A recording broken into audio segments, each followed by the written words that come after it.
I am 33 years old. I had a serious drinking problem since a young age. My dad was an alcoholic, so booze never lacked in our house. It nearly killed me when I was only 27 and was in the for alcohol poisoning. It was too close a call, and after that things had to change. With my wife's support, I went to rehab and proud to say I've been sober 51//2 YRS. My flatmate invited our friends over yesterday. It was 7 of us in total, including his friend, Mark. I've met Mark maybe 3 to 4 times over the last 2 years, and while we're friendly, I honestly don't know him that well. But you can tell he's a party guy. Likes to get loud, take shots, makes gross comments sometimes, etc. Mark brought several cases of beer and a bottle of tequila with him, so everyone was drinking and having a good time. Mark kept offering me drinks the entire night, which I'd politely decline. It's like he made it his personal mission to get me to drink by egging me on. Saying every time he sees me I'm either drinking a soda//water and it's okay to let loose sometimes. He resorted to teasing me into drinking, calling me princess. I don't know what that had to do with not wanting to drink. All my friends there knew what I was like before, how bad my drinking was, so they kept trying to steer the conversation so he'd forget about me. But every now and then he'd hand me a shot glass or a beer and would not let it go even after telling him yet again that I didn't want to drink. My wife became uncomfortable with his behavior. I think she was worried I'd actually drink. She grabbed the shot glass from me, dumped it in the sink, and told him to stop it already. He looked between us and grinned like he understood now. Mark joked that maybe we should get my wife drunk first, then that'll get her to loosen up the leash she has on me. I'll admit, that made me see red. I got in his face and told him, actually I don't drink because last time I did I almost King died, so unless you want me puking everywhere and having seizures you should shut up and leave my wife out of this. Wiped the smile off him real quick and he apologized. The rest of night went on and he finally left me alone. Our flatmate did confront me in the morning because he thinks I was too honest with Mark, and it wasn't his fault, he didn't know. He was just joking around and I made him feel bad. Our other friends agree he was being too pushy and deserved being told off. My wife agrees, so he's the only one right now that's taking Mark's side. He said I could have ignored him until he gave up instead of bringing up an uncomfortable truth from my past. Now yes, I could have just told Mark the truth without full details, but felt that's none of his business and a no should have been enough. I only got carried away when he decided to include my wife in his jokes. So yes, I am wondering if I was a bit of an a-hole for what I told him instead of keeping the peace. I recently got married to Matt. Matt has a stepsister, Tiffany. I have met her less than 10 times in the 5 years I dated Matt, as she doesn't live nearby and is not close to my husband. However, she was invited to our wedding. I should mention that Tiffany is very attractive. She is pretty, with a currently fashionable body type. She also dresses well and spends money on her appearance. This is well known, and even though I've only met her a few times, whenever she is brought up by my in-laws she always mentioned as being very invested in her image. I don't begrudge her this at all. The ceremony went fine, but afterwards, while my in-laws were congratulating me, my father-in-law commented that I looked beautiful, and in the next breath mentioned Tiffany did, too. His wife caught his eye and shook her head, but I ignored it. When Tiffany came over to say congratulations, she looked stunning. Her dress was beautiful and fitted her perfectly, her hair and makeup looked like they'd been done professionally. And she was wearing a pair of obviously designer shoes. Her outfit was totally appropriate for the event. But I was still weirdly upset by how she looked and immediately felt self-conscious next to her. Even Matt told her she looked great, and they rarely talk. For the rest of the night, every single male guest at the wedding asked about Tiffany, who she was, how I know her, if she was single, etc. By the speeches, I was fed up and almost in tears, and even the best man mentioned her in his speech off the cuff. I let it go, went on my honeymoon, and tried to forget the whole thing. We came back about a week ago, and this past weekend had dinner with my in-laws. Tiffany was visiting, and we learned that she had got engaged. She showed us her comically large ring and said she was planning to have the wedding next year and that it would be a black tie event. Before I could stop myself, I jokingly said that I was pretty sure I'd already been to her wedding. I was the one in the white dress. She asked what I meant, and I thought there was no point in lying, so I just admitted I felt she upstaged me at my wedding. She laughed and said, "You can't upstage a bride." I asked if I could wear white to her wedding then, and she shrugged and said, "If you think it'll help." She then apologized if I felt her outfit was inappropriate. My in-laws moved the conversation on, and we went on with dinner.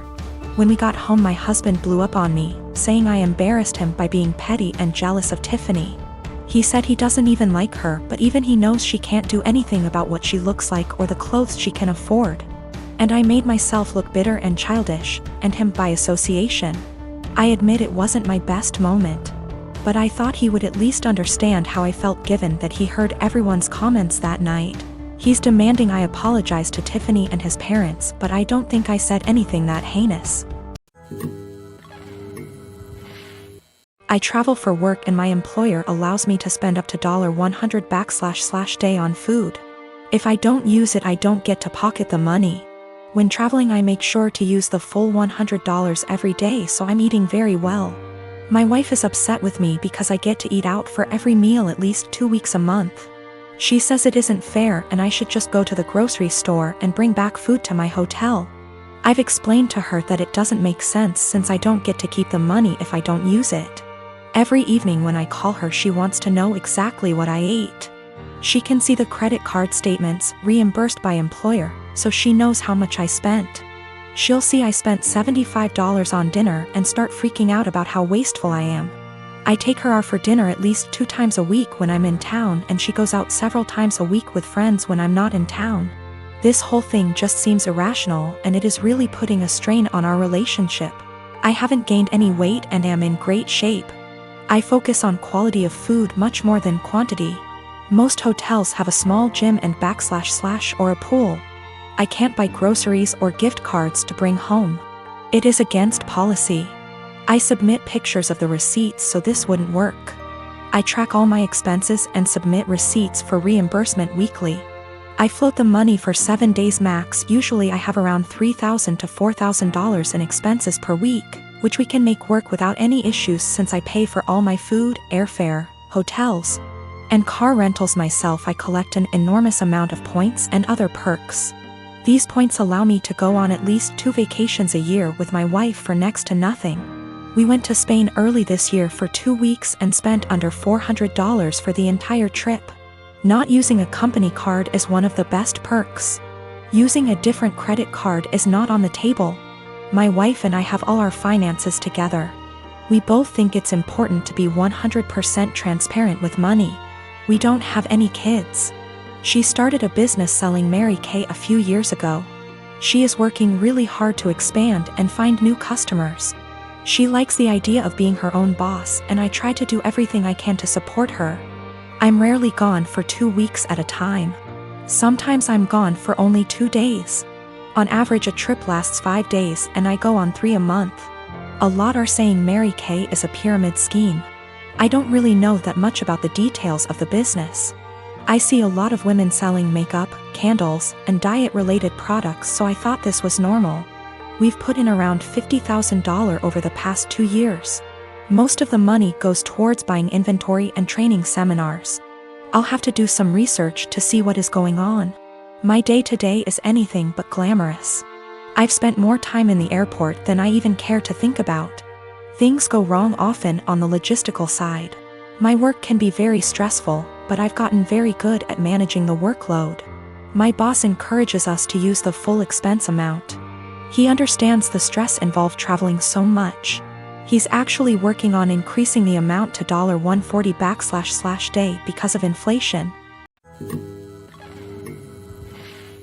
My cousin Amy has twins and has a nasty habit of dumping them onto relatives to babysit for the entire day without any warning or regard for their time. I have a very strained relationship with her, but because my mom's side of the family demands that we all remain close-knit, so I have no choice to tolerate her.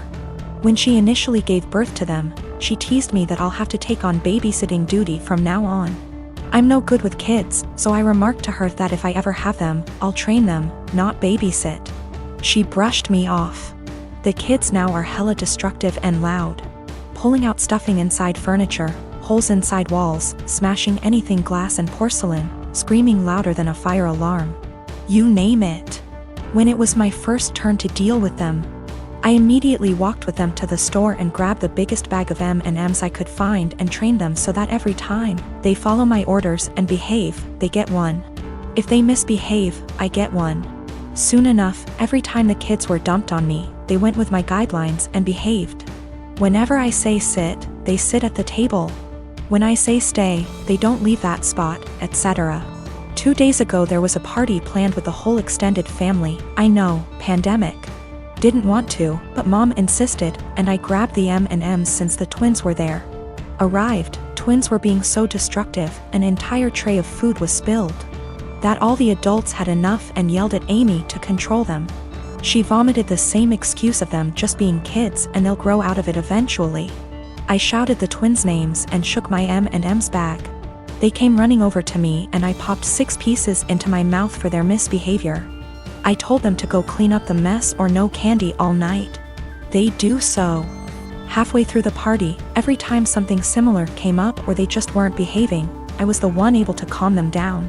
When Amy saw what I was doing, she got angry and started yelling at me about how her children aren't animals and that I shouldn't be giving them so much candy anyway. I told her that I'm their aunt, not their parent. Why am I the one disciplining them? Isn't that her job? She screamed the same argument at me, and since she's their mother, to stop giving them candy. One of the twins overheard and went apes hit. Dashed straight into the kitchen and started shattering anything they can get his hands on, shouting over and over that he wants candy. His twin joined him soon after. I repeated that she's their mother, and just sat in the living room watching it all unfold. At the end, Amy blamed me for them turning out this way. The other relatives she dumped them on, a majority, disagreed, but when I told a friend about the situation, he told me that the training I did can really up the kids mentally later in life.